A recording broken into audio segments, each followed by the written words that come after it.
Manu C തോമസിനെതിരെ ഭീഷണിയുമായി Akash Thillankeri. പാർട്ടിക്കെതിരെ എന്തും പറയാമെന്ന് കരുതേണ്ട, അക്കാര്യം ബോധ്യപ്പെടുത്താൻ അധികം സമയം വേണ്ടെന്നും ആകാശ് തില്ലങ്കേരി പറഞ്ഞു. കണ്ണൂരിലെ ഡിവൈഎഫ്ഐ നേതാവിന്റെ ഫേസ്ബുക്ക് പോസ്റ്റിലാണ് ആകാശിന്റെ ഭീഷണി വന്നിരിക്കുന്നത്. വിവരങ്ങളുമായി നിഖിൽ ചേരുന്നു. കണ്ണൂരിൽ നിന്ന് നിഖിൽ, കഴിഞ്ഞ ദിവസം പി ജയരാജനെതിരെ മനു ആരോപണങ്ങൾ ഉന്നയിച്ചിരുന്നു, ഫേസ്ബുക്ക് പോസ്റ്റൊക്കെ വന്നിരുന്നു. ഇതിനൊക്കെ തൊട്ട് പിന്നാലെയാണ് ഈ ആകാശ് തില്ലങ്കേരിയുടെ കുറിപ്പും ഇപ്പോൾ പ്രത്യക്ഷപ്പെട്ടിരിക്കുന്നത്. അതും പാർട്ടിക്കെതിരെ എന്തും വിളിച്ചു പറയാൻ പറ്റില്ല എന്നുള്ളൊരു ഭീഷണി. വിവരങ്ങൾ സേതുലക്ഷ്മി, തീർച്ചയായും ആകാശ് തില്ലങ്കേരി കൃത്യമായ ഒരു ഭീഷണി സന്ദേശം തന്നെയാണ് മനു തോമസിന് നൽകുന്നത്. പാർട്ടിക്കെതിരെ എന്തും വിളിച്ചു പറയാമെന്ന് കരുതേണ്ട, അങ്ങനെ സാധിക്കില്ല എന്ന് മനു തോമസിനെ ഓർമ്മിപ്പിക്കാൻ കണ്ണൂരിലെ പാർട്ടിക്ക് അധികം സമയം ആവശ്യമില്ല എന്നുകൂടിയാണ് ആകാശ് തില്ലങ്കേരി ഈ ഫേസ്ബുക്ക് പോസ്റ്റിന് കീഴിൽ രേഖപ്പെടുത്തിയ കമന്റിൽ പറയുന്നത്. ഈ 2022 ഇതേ വിഷയത്തിൽ ഈ സ്വർണ്ണക്കടത്ത് കൊട്ടേഷൻ സംഘവുമായി പാർട്ടി നേതാക്കൾക്ക് ബന്ധമുണ്ടെന്ന മനു തോമസിന്റെ ആരോപണം ഉയർന്നതിന് പിന്നാലെ മനു തോമസിനെതിരെ വലിയ രീതിയിലുള്ള സൈബർ ആക്രമണം നടന്നിരുന്നു. ഈ ആകാശ് തില്ലങ്കേരിയും അർജുൻ ആയങ്കിയും ഉൾപ്പെടെയുള്ള ആളുകളായിരുന്നു അതിന് പിന്നിൽ.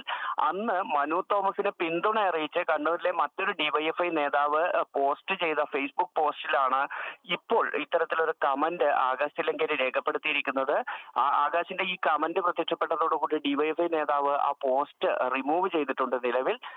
എന്തു തന്നെയായാലും പി ജയരാജനെതിരെ വലിയ രീതിയിലുള്ള ഒരു ആരോപണം ഇന്നലെ മനു തോമസ് ഉന്നയിക്കുന്നു. അതിന് പിന്നാലെ പാർട്ടിക്കെതിരെ എന്തും വിളിച്ചു പറയാമെന്ന് മനു തോമസ് കരുതേണ്ട. അങ്ങനെ കരുതുകയാണെങ്കിൽ ആ ധാരണ തിരുത്താൻ കണ്ണൂരിലെ പാർട്ടിക്ക് അധിക സമയം വേണ്ട എന്ന് പാർട്ടിയുടെ തന്നെ ഭാഗം എന്ന രീതിയിലുള്ള ഒരു പ്രതികരണമാണ് ആകാശ് തില്ലങ്കേരിയുടെ ഭാഗത്ത് നിന്ന് വന്നിട്ടുള്ളത്. അതിലൊരു കൗതുകം, അതിൻ്റെതായ ഒരു കൗതുകവുമുണ്ട്. മാത്രമല്ല, ഈ കമന്റിൽ ആകാശ് തില്ലങ്കേരി മറ്റൊരു കാര്യം കൂടി പറയുന്നു. ഇപ്പോൾ മനു തോമസിനൊപ്പമുള്ള അദ്ദേഹത്തിന്റെ ബിസിനസ് പാർട്ട്ണർമാർക്ക് അദ്ദേഹത്തെ രക്ഷിക്കാനാവില്ല. മാധ്യമങ്ങളെയും അക്കാര്യത്തിൽ ആകാശ് തില്ലങ്കേരി വിമർശിക്കുന്നു. മാധ്യമങ്ങൾക്കോ മനുവിന്റെ ബിസിനസ് പാർട്ട്ണർമാർക്കോ മനുവിനെ രക്ഷിക്കാനായെന്ന് വരില്ല എന്നാണ് ആകാശ് തില്ലങ്കേരിയുടെ ഭീഷണിയായി ഈ കമന്റിൽ പറയുന്നത്. ഏതായാലും മനു തോമസിന്റെ പാർട്ടിയിൽ നിന്നുള്ള പുറത്തുപോക്കും അതിനുശേഷം പി ജയരാജനെതിരെ ഇന്നലെ ഉന്നയിച്ച ആരോപണങ്ങളുമെല്ലാം പുതിയ ചർച്ചകളിലേക്ക് വഴിവെക്കുന്ന ഒരു സാഹചര്യമുണ്ട്. അതിനിടയിലും ഈ സ്വർണ്ണക്കടത്ത് കൊട്ടേഷൻ സംഘാംഗങ്ങളായ ആളുകൾ പാർട്ടിയുടെ പേരിൽ തന്നെ അല്ലെങ്കിൽ പാർട്ടി വക്താക്കളെ പോലെ ഇത്തരത്തിൽ ശരി നിഖിൽ, ഈ പറഞ്ഞതുപോലെ കൊട്ടേഷൻ സംഘങ്ങളും പാർട്ടി നേതാക്കളും തമ്മിലുള്ള ബന്ധമെന്ന ആരോപണം വീണ്ടും ചർച്ച ചെയ്തതിന് പിന്നാലെയാണ് ഫേസ്ബുക്കിൽ പി ജയരാജനും മനു തോമസും കഴിഞ്ഞ ദിവസം ഏറ്റുമുട്ടിയത്. ഈ ഏറ്റുമുട്ടലിനൊക്കെ പിന്നാലെ ഇതേ ആകാശ് തില്ലങ്കേരി തന്നെ ഭീഷണിയുമായി രംഗത്ത് വന്നിരിക്കുന്നത്. ഇതിൽ ഏറ്റവും പ്രധാനപ്പെട്ടത് കൂടെയുള്ള ബിസിനസ്സുകാർക്കും മാധ്യമപ്രവർത്തകർക്കും ഒരുപക്ഷെ സംരക്ഷിക്കാൻ പോലും കഴിയില്ല എന്നുള്ള തരത്തിലുള്ള വലിയൊരു ഭീഷണിയാണ് ആകാശ് തില്ലങ്കേരി പുറത്തുവിട്ടിരിക്കുന്നത്.